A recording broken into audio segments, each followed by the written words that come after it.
Hello and welcome. Welcome. Hello, and thanks for clicking and watching. Whatever the thumbnail is going to be, I have no idea. But thanks for tuning in and watching. It's going to be a very short video, probably less than 5 minutes. I'm just walking home from work, as you can see. It is after 2 o'clock in the morning. This is my regular afternoon, evening, night shift. It's not so great. If I plan on reaching an audio type of industry audience in North America, day shift sounds like it might be the spot. So I'm just out after work doing my thing. I just recorded for Instagram. I've got my Bluetooth speaker going. I've got some cover songs going. And the topic of the today has been the feeling. The feeling of music, the feeling of having a good audio session, the feeling of buying new equipment, of everything working out great, or the opposite effect, which is going to a live show, listening to the motorcycle, a live band. Sometimes it doesn't go well. Sometimes it sounds great. Sometimes there's too much wind and I have no idea if this is actually going to sound good or not. It's really windy today. So what I mean to say is, with audio, because it's sensory perception, we all get a feeling. Music is designed to translate feeling from a creator to a listener, the same way that language is designed, or its purpose is to convey meaning from a speaker to a listener. No pun intended on speaker. But these feelings we have, these feelings of that transfer from one point to another, that's the reason why we're into this stuff.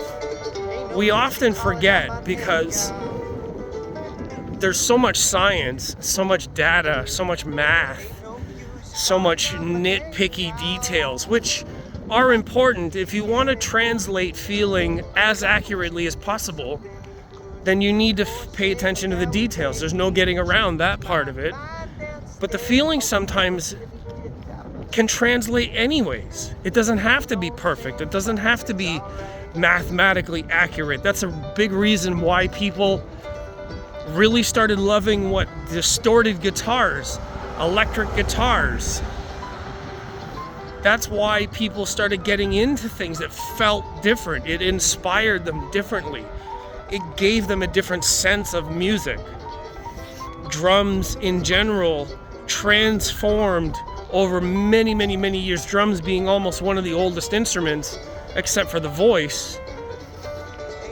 And all of these instruments changed over time with technology, with materials, with a feeling.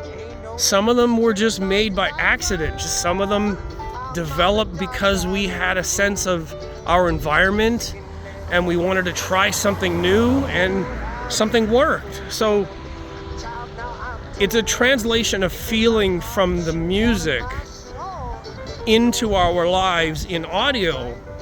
That's really important. So we often forget that when we're arguing or commenting. We forget that everybody has their own sense of feeling. You can't dictate how someone feels. Very often, though, I will say that people get in the habit of saying, "You make me feel." And I have to say, it's a little bit inaccurate because feelings are our own. We won't argue the same way when it's feelings we're defending. When it's our cause, when we take responsibility for our feelings, we will say that no one else did it. But when we get hurt, often we like to blame other people because we got hurt. I think in both instances, it's up to us. And that's why subjective listening, subjective opinion, the way we feel about the music, the way that we relate to things, it's all subjective and nobody can really tell us otherwise. They can try, but they're not correct. It's rather a moot point. You don't want to debate based on feeling. However, it is important to translate or communicate what feelings there are. So it's okay to open up, it's okay to express what feelings there are. And that's how things like, different speakers, different products, different avenues of technology change over time. So types of guitars, types of materials, 7-string guitars, 8-string guitars, 9-string guitars. What are we reaching for? Pianos that have this or that on them, or made from this material or that material, or catgut strings on cellos, or horsehair on the bow, or you know what I mean? Like, we're all reaching for something a little bit different. And in my perspective, to talk about feeling, I really think that that's what we're chasing. We're chasing what music feels like. In audio, our production, the music choices, our preferences, the gear we're setting up, the feeling of the room, the color of the room, the partner that we're listening to with, the home that we create, it's all part of a feeling. I just want to say that real quick. Offer everybody a little bit of a reminder on music, and the reason why we got into this in the first place is because of the way it feels. So when we're out there and we're talking to each other and we're commenting and we're discovering audio, try not to remember that that's what we're all into it for. It all started from some feeling, and we're all going to have a slightly different feeling about it. So we need to encourage that and support that difference while respecting our own stance. Like, I can defend and I can speak for where I stand on my feelings, but not really against where somebody else stands. Like, it's not wrong, it's just different. And that's cool. Different is how we all got here. So let's try to reinforce that feeling. Reinforce the idea that it's okay to feel that stuff. That's the reason why we got into it. So that's my PSA for today, my walking and talking topic for today. Thanks for watching the video.